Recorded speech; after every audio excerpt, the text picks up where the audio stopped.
2016年南海对峙，美国为何不敢对中国开战？中国出核武器另有王牌。1976年，拳王阿里和日本摔跤大师安东尼奥·朱木进行了一场跨界的对抗表演赛。由于一个是拳击手，一个是摔跤手，格斗的规则和体系几乎都不一样，因此在比赛的大部分时间里，朱木几乎都是躺在地上，用防御的姿势连续用力的蹬踢拳王阿里的小腿，致使阿里双腿淤血和感染，最后差点截肢。而拳王阿里在比赛中，由于进不了朱木身，则仅仅只打中了朱木几拳，但由于之前没有类似的跨界比赛可以参考，所以最终这场比赛被判定为了平局。2020年，美国经济学家大卫·戈德曼在《亚洲时报》上发表了一篇文章，题目是“为什么中美之间不会发生战争”。在这篇文章中，大卫就引用了阿里对抗朱木的例子，将拳王阿里比作美国，将安东尼奥·朱木比作中国，说中国所建立的防御体系让美国根本无法轻易靠近，因此美国的优势力量在面对中国时完全发挥不出来，这就是为什么中美之间不会发生战争的主要原因。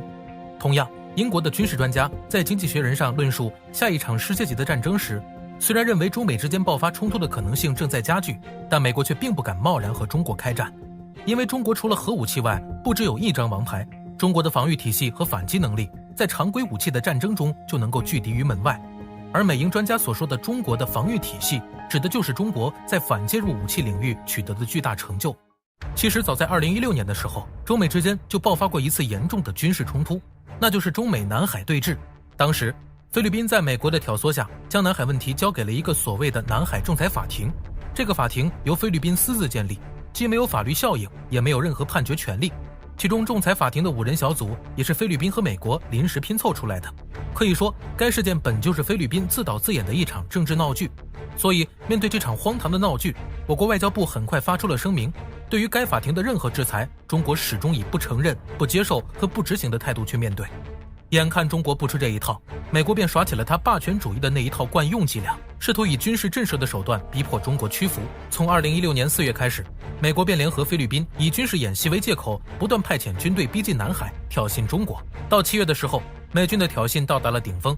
美国太平洋舰队的司令哈里斯指挥着里根号、斯坦尼斯号2艘航母战斗群，包括护卫舰、导弹驱逐舰等数十艘军舰，150余架战机，1.2万余名美国大兵，以不可一世的姿态对中国人民解放军摆出了战斗阵型，并疯狂叫嚣着做好今夜就和中国开战的准备。很显然，美国的目的是采取军事强硬措施，逼迫中国接受仲裁结果，让中国在南海主权问题上让步。在这样的情况下，南海危机迅速升温，接下来局势将会如何发展，中国的态度至关重要。就在全世界都在等待着中国的回应时，时任国务委员的戴秉国向外界传达了中国的强硬回复：任何人、任何国家都不得强压中国执行裁决，哪怕美国全部10个航母战斗群都开进南海，也吓不倒中国人。就在戴秉国发表声明的同时，中国海军和火箭军也强势出动，在南海以南的西沙群岛海域进行了针锋相对的军事演练。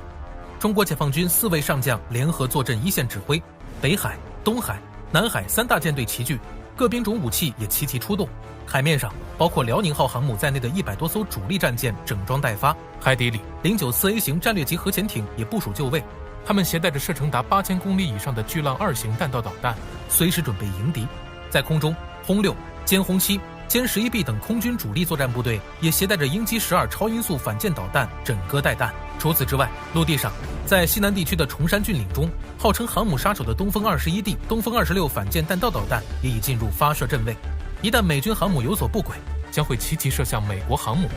7月12号，冲突达到了白热化阶段，世界上最大的2个国家剑拔弩张，战争一触即发。美航母编队已经全部进入无线电静默状态，飞机不再起降，新闻不再报道，完全隐藏了自身坐标，进入实战准备。这一天，所谓的南海仲裁案的判决结果出炉，和美国狼狈为奸的菲律宾在此案相关问题上的诉求几乎全部得到了支持。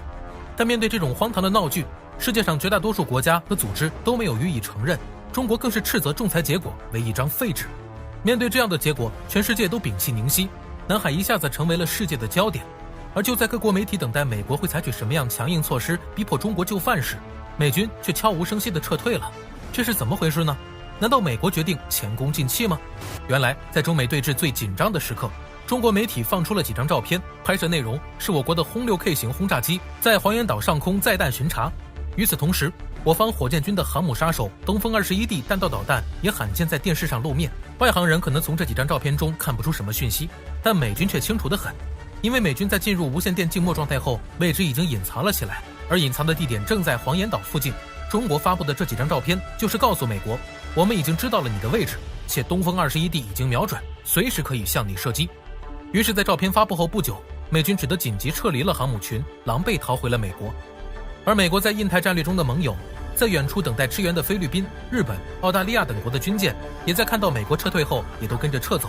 中美这场21世纪以来最大的冲突，至此以中国大获全胜而告终。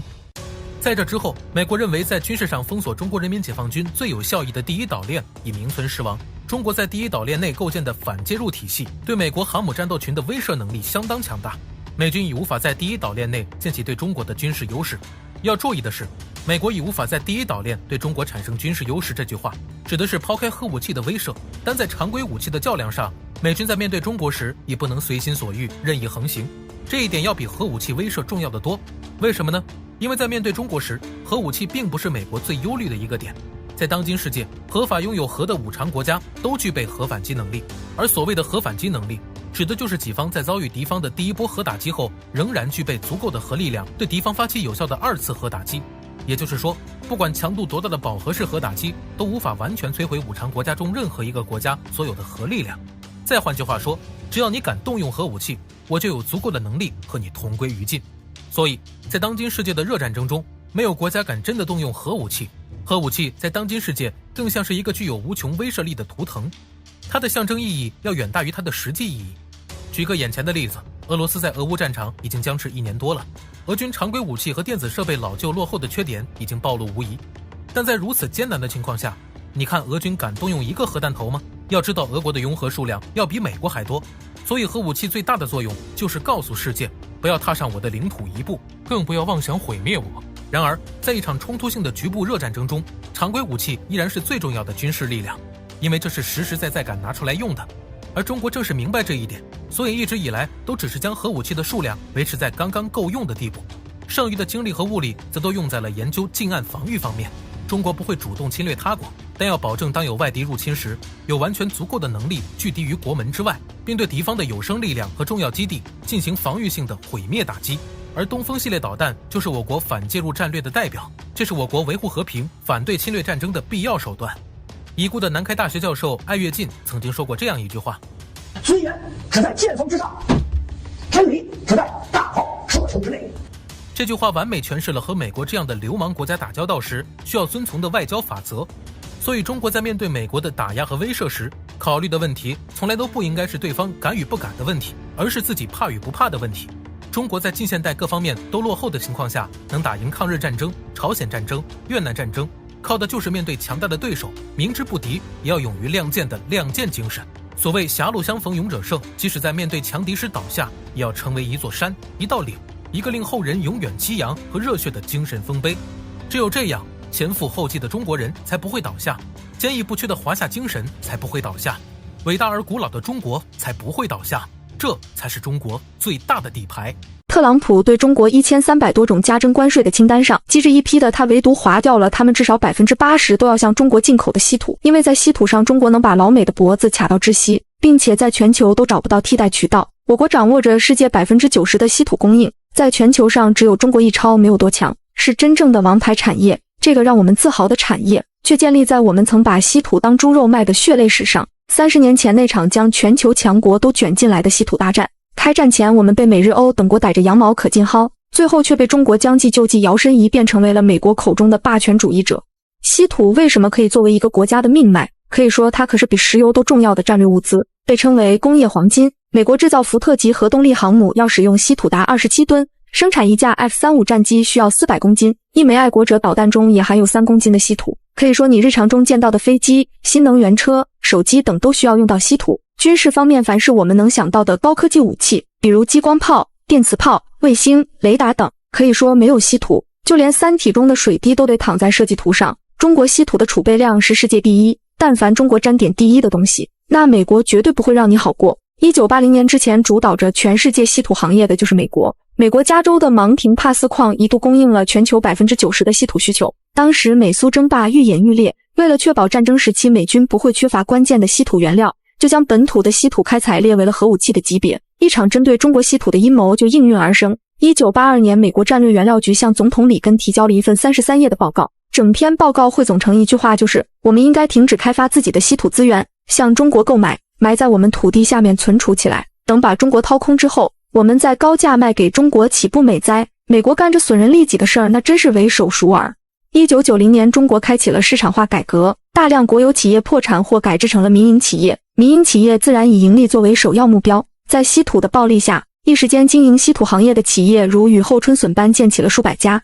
他们不负众望地将这些稀土卖给了英美日等国，并无限量供应。由于行业竞争太过激烈，国内的企业就打起了价格战，导致比黄金还宝贵的稀土真的被当成土来卖，价格最低时甚至比猪肉还便宜。到了2005年，全球稀土总量不到10万吨，中国的产能却达到了20万吨，供远大于求，出口的价格比支出暴跌一半都不止。更令人心痛的是，中国的稀土储量由70年代的 90% 骤降到了 37%， 现在的存储量预计保持到2040年至2050年，之后就需要向国外进口了。没办法，那个时代归根结底就一个字，穷啊！你总得先赚着钱才能购买生产线，购买技术。另外，根据海关的数据统计，仅2006年一年，中国有1/3的稀土都是盗采和走私出口。每讲起这段历史，无数人为之痛心，而以美国为首的稀土购买国则悠哉地躺在沙滩上，静静地等待着当年制定的战略实现。当年被邓公点名为中东有石油、中国有稀土的产业，却沦落到如此的地步，让无数国人唏嘘。但在其他国家的眼中，中国可没这么惨。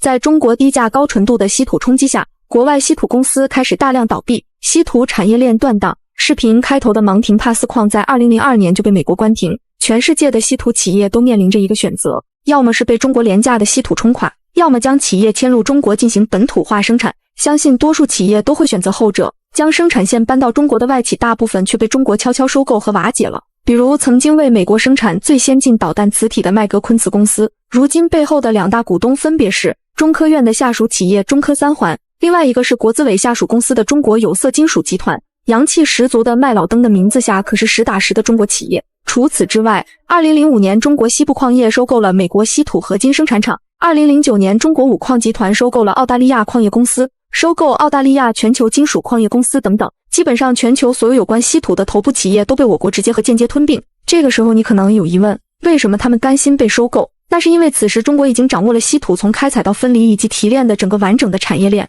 中国不仅端走了他们的饭碗，临走还把桌子给掀了。直到2010年在中国布局完成后，其他国家才恍然大悟。美国赶紧将芒廷帕斯重启，希望重现往日辉煌。欧盟和其他国家对本国企业进行注资升级，还有巴西、日本、印度等组成联盟，表示不进口中国稀土，还有忙着撰写状纸告中国稀土垄断的。2012年3月，美国、日本还有欧盟一同将中国起诉到了世贸 WTO， 起诉的理由是中国随意限制稀土的出口配置，翻译过来就是中国凭借稀土霸权欺负我们。WTO 这个傀儡机构认定中国败诉，强迫中国取消稀土配额制。好，这么玩是吧？2014年5月，中国政府宣布把稀土的出口关税提高到了原来的10倍。美国也没闲着，他们在全世界范围内寻找稀土，先是找到了格陵兰岛，结果早被中国捷足先登。中国盛和低调并购了格陵兰矿业公司 10% 的股份，是格陵兰最大的股东，拥有优先开采权。蒙古国虽然愿意卖，但是其独特的地理位置导致压根运不出去，最后实在是没招了。美国跑去矿物废料里提取稀土，结果发现提取稀土的加拿大技术商 NEO 公司已经悄然改名为 NEO 新材料技术北京有限公司。原来这家公司也早已被中国紫金矿业以7亿美元的价格收购。估计美国知道这一消息，石头都裂开了。在过去的10几年中，美国一直想要重建稀土产业。在2010年时，美国审计局计算出追上中国至少需要15年时间。到2016年，美国总统再问统计局，得到的答案还汤姆是15年。美国等于刷了6年的朋友圈步数。而此时中国的稀土产业链基本消化了全球的企业，但是距离称霸全球还差一步。还记得开头说的供应着全球 90% 的美国芒廷帕斯矿吗？被美国寄予厚望，却在2015年宣布破产了。在破产前将核心技术和资料全部转移到了 NEO 新材料技术北京有限公司。2年后芒廷帕斯矿拍卖，美国政府希望通过一家稀土企业在美国重建稀土产业链，这是美国最后的倔强。拍卖会上被 MPMO 公司竞拍获得。有意思的来了， MPMO 公司有3大股东，其中2家是根正苗红的美国资本，另外一家是新加坡国贸公司，股份拥有优先权。这家公司虽然在新加坡注册成立，但 70% 的股份归属中国乐山盛和稀土公司。而乐山盛和的背后是中国地质科学院矿产研究所，研究所的背后是中国财政部。惊不惊喜，意不意外？这个代表美国无限稀土光荣的公司，通过一个4线小城市乐山又转交到了中国手上。万般无奈之下，美国最终投资了澳大利亚的莱纳斯稀土公司。这家公司是目前世界上除了中国以外最大的稀土公司，拥有着世界 14% 的冶炼产能，而中国的冶炼产能也才占到了世界的 86%。世界上除了2万吨稀土不是中国冶炼的，剩下的稀土矿都需要运到中国进行冶炼分离。中国在稀土储量和产量上都占据着绝对的主导位置，而这一切的辉煌背后，其实我们都离不开一个人，他就是中国的稀土之父徐光宪先生。他和同类化学家的妻子高晓霞克服美国重重阻挠返回祖国，是他根据国家需要四处转换科研方向，自主创新出一套串集萃取理论，将稀土纯度提高到了创世界纪录的 99.99%。中国稀土因它而起，因它而盛，由开始的冤大头变为吞并世界的巨鲸。我们背后的脊梁每一块都由他们所铸。在中国永远有那么一些人，他们不为名利，不为财富，他们兢兢业业一辈子，最大的愿望就是祖国富强。